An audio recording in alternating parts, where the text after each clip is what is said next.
You sat in a car this morning, and the windshield in front of you slanted at exactly the same angle as every other car in the parking lot.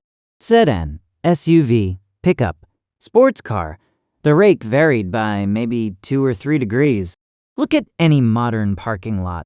The windshields all line up in the same narrow band. That is not aerodynamics. It is not manufacturing convergence either. Look at the windshields under any highway overpass. Same story. The reason every windshield slants the same way is a federal regulation written in 1968 that turned the windshield from a piece of glass into a crash energy absorbing component. That is the reason why.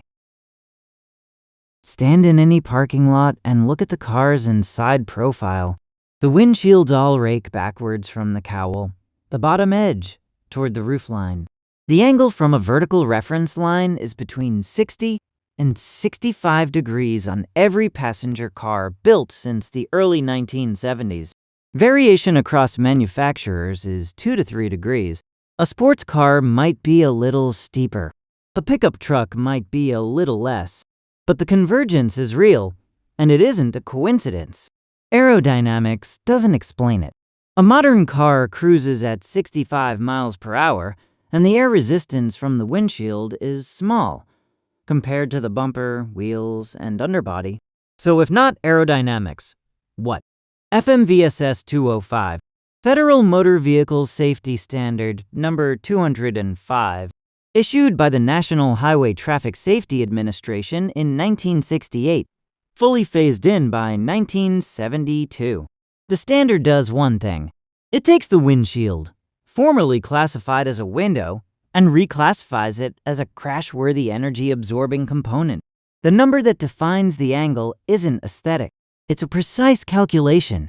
NHTSA engineers tested what happens when an unbelted occupant traveling at 30 miles per hour hits the windshield head first in a frontal collision. They needed an angle steep enough that the head would deflect off the glass and slide upward, rather than punch straight through. That angle is between 60 and 65 degrees from vertical. Before FMVSS 205, windshields were treated as windows. Most cars used annealed plate glass.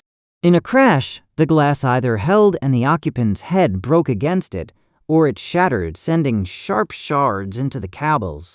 Both outcomes were disasters. Crash data from the early 1960s showed that windshield-related head and face injuries were causing 18% of all severe car occupant injuries. Auto manufacturers had been resisting changes for years on cost grounds. NHTSA didn't ask for compliance. It mandated it. The standard combined 2 requirements. The glass had to be laminated, 2 layers bonded around a polyvinyl butyryl plastic film. And the angle had to be steep enough to deflect, not arrest, the body. But the regulation almost did not happen. Detroit spent 20 years fighting safety requirements on cost grounds. The Highway Safety Act of 1960, the law that created NHTSA and authorized FMVSS 205, only passed after the auto lobby agreed to amendments softening it. NHTSA's argument for windshields was data. When a head hits annealed glass at 30 miles per hour, it goes through.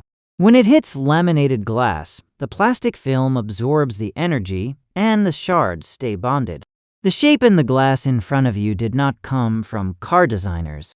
It came from a federal mandate, and every car built since 1972 has been driving with that decision. Engineers in the 1970s noticed almost immediately that the new sloped windshields had a side effect: drag drop. Cars were quieter at highway speeds. Fuel economy improved measurably. By the 1980s, automakers were marketing the sloped front end as an aerodynamic feature. The Audi 100, the Ford Taurus, the Chrysler LeBaron, all sold on quote-unquote streamlined windshield rake. None of them were doing anything different from FMVSS 205 compliance. They were just hitting the same federal angle and calling it a design choice. That story still gets told. Most car magazine articles about windshield rake credit aerodynamics. They're wrong by 30 years. The slope was a regulatory requirement first, an aerodynamic benefit second. There are exceptions. They prove the rule. Semi-truck cabs are nearly vertical because the cab rides above the engine. The driver's eye line is much higher, and the FMVSS deflection geometry doesn't apply at that height.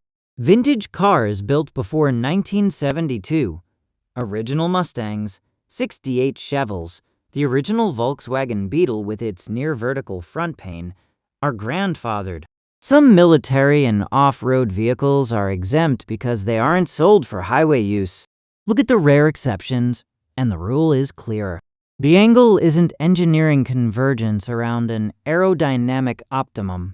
The angle is a federal regulation applied to every single passenger car built for the U.S. market for the last 50+ years, with a few specific carve-outs. When you sat in your car this morning, your head was 30 inches behind glass, tilted to deflect a 30-mile-per-hour frontal impact. Your eye line was where the regulation predicted. The defroster vents at the base of the windshield were where the regulation predicted those. The rear view mirror's mounting position was downstream of the angle. The windshield isn't a window. It's a structural component that engineers designed to fail in a controlled way under specific load.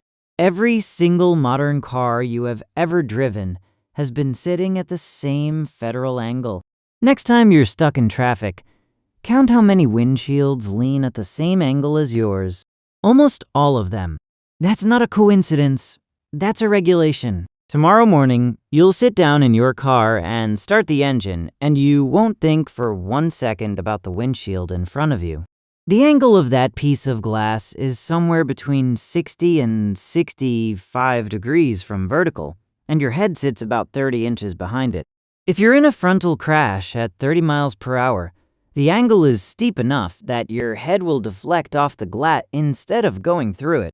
The laminated glass sandwich behind the surface will absorb the impact energy and hold the shards in place so they don't fly into the cabin.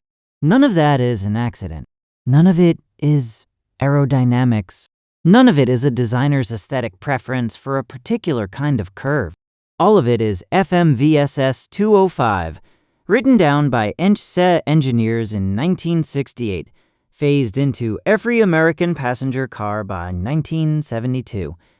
And quietly governing the geometry of every single vehicle you have ever owned.